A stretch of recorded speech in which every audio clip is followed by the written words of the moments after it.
History, that is, so today we will learn chapter 1 of class 10 history, that is rise of nationalism in Europe. So here the first topic is Frederick Sorrieu's four prints. So we will discuss the first print in detail. In first print you can see there is a long train of people coming towards the Statue of Liberty. You can see this long train coming towards the Statue of Liberty, and she is holding the torch of enlightenment in one hand and the charter of right of men in the other hand. And many gods and angels are present in the top of the tent, and they signify fraternity. Okay, fraternity. And many people are carrying their national flags and different flags, and then different people have different costumes. And then here bottom of the picture there is the shattered remains of the autocratic rule, and then the countries were offering homage to the Statue of Liberty. So those countries were US, Switzerland, France, Germany, Austria, the Kingdom of Two Sicilies, Lombardy, Poland, England, Ireland, Hungary, and Russia. So he visualized all the countries as nation states. A nation state refers to a country with well defined delineated boundaries resided by people with a similar culture, shared history, and ethnic character. These three group of words are very important: similar culture, shared history, and ethnic character. And here he is Frederick Sorrieu. So the French Revolution timeline. In 1789, French Revolution started. Then after 10 years, 1799, Napoleon Bonaparte entered. Then in 1804, Civil Code of 1814, Napoleon Code was imposed. We will see what is this. And then in 1815, Napoleon was defeated in the Battle of Waterloo. And then 1816, Treaty of Vienna was signed. And then 1830, the Bourbon king was overthrown. So the major changes during French Revolution are: terms were introduced such as la patrie, meaning fatherland, and les citoyens, meaning citizens. Transfer of power from monarchy to common people.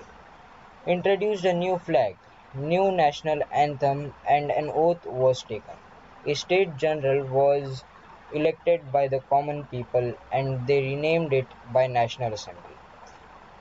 Internal custom duties were removed, and here the internal custom duties mean taxes while traveling within the country. And French army took the idea of nationalism abroad. So as we discussed, in 1789 French Revolution started, and after 10 years in 1799 Napoleon came into the picture. And then he introduced Civil Code of 1804 in 1804 itself. We will now discuss the advantages and disadvantages of Napoleonic Code. And note that Civil Code of 1804 and Napoleonic Code are same. Advantages of Napoleonic Code 1804: equality before law, right to property, feudal system was abolished, freed peasants from serfdom, guild restrictions were removed, transport system was improved. Then disadvantages of Civil Code of 1804 were increased taxes, imposed censorship, and forced to join army. Then the Battle of Waterloo. In 1815, Napoleon was defeated in the Battle of Waterloo by Prussia, Russia, Austria, and Britain. In 1816, the Treaty of Vienna was signed. The Treaty of Vienna. Bourbon dynasty recovered.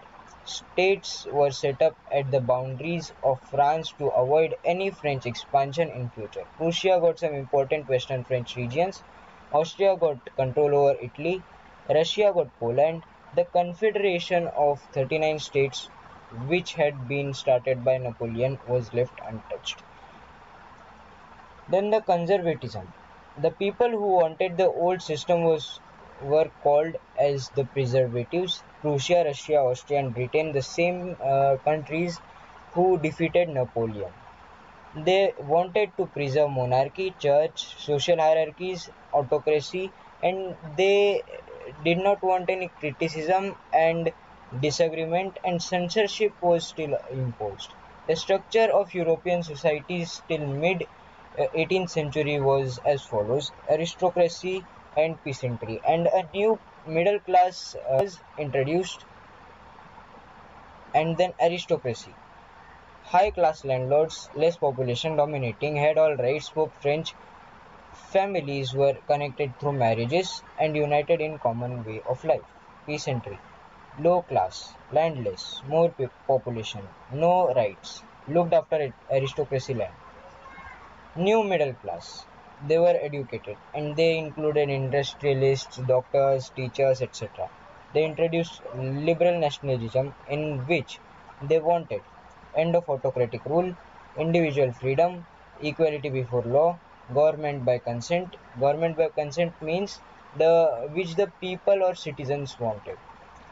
Constitution and government representation. Two major problems till now were only men of 21 of age who had property were allowed to vote. There were state to state trade restrictions. Zollverein 1834. Then these new middle class members started making custom unions. Zollverein was a custom union formed in 1834 by Persians, and later many German states joined it.